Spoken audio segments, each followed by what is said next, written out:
Magandang umaga, tanghali, hapon at gabi po binibining kadano.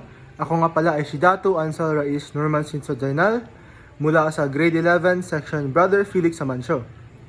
Ang una-una, ano nga bang wika? Ang wika ay isang sistemang komunikasyon na madalas ginagamit ng tao sa isang particular na lugar. Isa rin to siyang bahagi ng pakikipagtalastasan at kalipunan ng mga signo, tunog at mga kadugtong na batas para maiulat ang nais sabihin ng kaisipan. Isa rin itong simbolo ng kaligayahan. Na, bakit nga ba ito importante? Ang wika ay isang paraan ng komunikasyon dahil sa wika, nagkakaintindihan ang lahat ng tao sa buong mundo. Iba't ibang wika sa bawat lugar, komunidad at bansa. Mahalaga ang wika ng isang bansa katulad ng wikang Filipino. Paano natin ito natutunan? I-interview ko po ang aking tita. Ayun po. Maaari po ba ipakilala ang iyong sarili?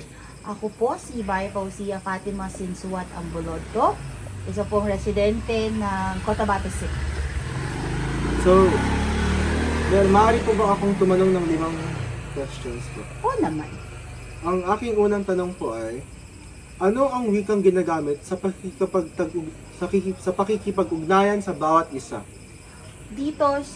Syempre dahil dito tayo sa Philippines, ang ginagamit natin ay Tagalog. At dito rin sa Cotabato City, Tagalog ang ginagamit natin na pakikipag-communicate sa mga tao. Pero dahil nga sa globalisasyon, nagkakaroon ng halo, Tagalog and English. At minsan may ginagamit din tayong dialekto ng Bisaya, Maguindanao, Iranon at Maranao at marami pang iba. So, sa pangkalahatan, Tagalog ang ginagamit na pag-communicate sa mga kausap. Ang aking pangalawang tanong po ay, sa anong paraan natutunan ang iyong wikang ginagamit? Dahil nga po dito sa Cotabato City is lahat nagtatagalog, simula bata pa tayo, yun yung natutunan natin at yun yung na-adapt natin. Pero po, kagaya sa atin, sa household natin, sa bahay natin, Tagalog talaga. Pero ngayon na tumatanda tayo, lumalaki tayo, nakikihalubilo tayo sa ibang tao, na tututunan natin yung iba-ibang dialekto at lingwahe. Pero, it's dahil talaga sa nakalakhan natin at saka sa society at komunidad na ginagalawan natin. Ang aking pangatlong tanong naman po ay, ano ang natutunan mong mga tradisyon at kultura sa magulang mo ang nadala mo sa kasalukuyan? Yung family po natin, dahil pamangkin kita, yung family natin is very traditional. Kumbaga sa atin, kung ano yung nakalakan dati, hanggang ngayon dinadala natin. Una, paggamit ng po at opo. Hindi inaayunan yan kung matanda ba o bata. Pagkausap, opo kuya, opo ate, ganyan. Nagmamano, 'di ba? Tapos sa atin hindi pwedeng magsinungaling kasi pinapagalitan tayo, 'di ba? And then hindi natin sinasagot yung mga magulang natin. Maraming mga bagay na gano'n na traditional sa ating mga Filipino at saka sa ating family na na-adapt natin. Meron din namang mga kultura at tradisyon na na-adapt natin sa ating relihiyon. Kagaya natin na Islam, iba-ibang mga kultura at tradisyon din ang na-adapt natin doon na hanggang ngayon dala-dala natin. Ang aking pang-apat po na tanong, paano mo napangalagaan ang kultura at tradisyon na pinamana ng iyong magulang? Masyadong madali yan. Alam mo kung bakit?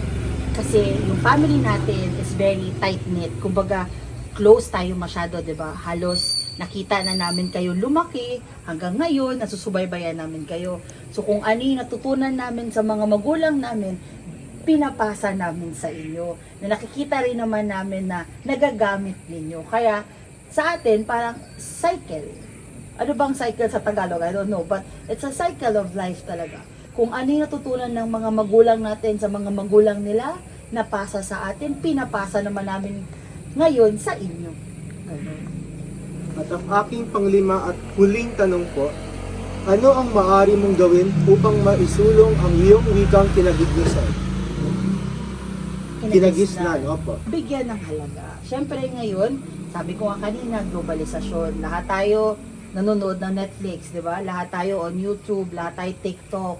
Lahat tayo nakakapag-travel na kahit saan-saan. Pero dapat kahit saan man tayo dalhin ng mga paa natin, wag na wag natin kakalimutan yung mga tradisyon, yung kultura, yung heritage na meron tayo. Kasi yun at yun ang magpapakilala sa atin kung sino tayo sa ibang tao. Hindi mo na kailangan magsalita, di ba? Minsan nalalaman na nila, oh, taga Cotabato to, or oh, Muslim ito, or oh, Maguindanao nito. So, kumbaga, bigyan natin ng halaga in a way na tayo mismo i-cultivate natin siya na magamit natin, ma-pass on natin, and eventually, again, paying it forward para yung next generations to come, hindi nila makalimutan kung ano yung kultura, tradisyon at heritage natin. Thank you po. At ulit, pwede po bang maipakilala po yung sarili? Ako po, si Bay Fausia Fatima Sensuat Ambulodto, isang residente ng Cotabato City at tita po niya. Tita niya po. Maraming salamat. Mahalaga ang wika, kultura, tradisyon at wikaing kinagisnan ng ating mga magulang dahil ito ang bumubuo sa atin dahil ito ang nagbubuo sa ating pagkatao at pagkakilanlan. Sa wika, naipapahayag natin ang ating saloobin at kaisipan, samantalang ang kultura at tradisyon ay nagsisilbing sa gabay sa ating pamumuhay at nag-uugnay sa atin sa ating nakaraan. Ang wikaing minana mula sa ating mga magulang ay nagpapaalala ng ating pinagmulan at nagpapatibay ng ating pagiging Pilipino. Sa pagpapanatili ng mga ito, napapangalagaan natin ang ating pamana at naipapasa ang ating yaman ng lahi sa susunod na henerasyon. Ulit, magandang umaga, tanghali, hapon at gabi po, Binibining Kadano.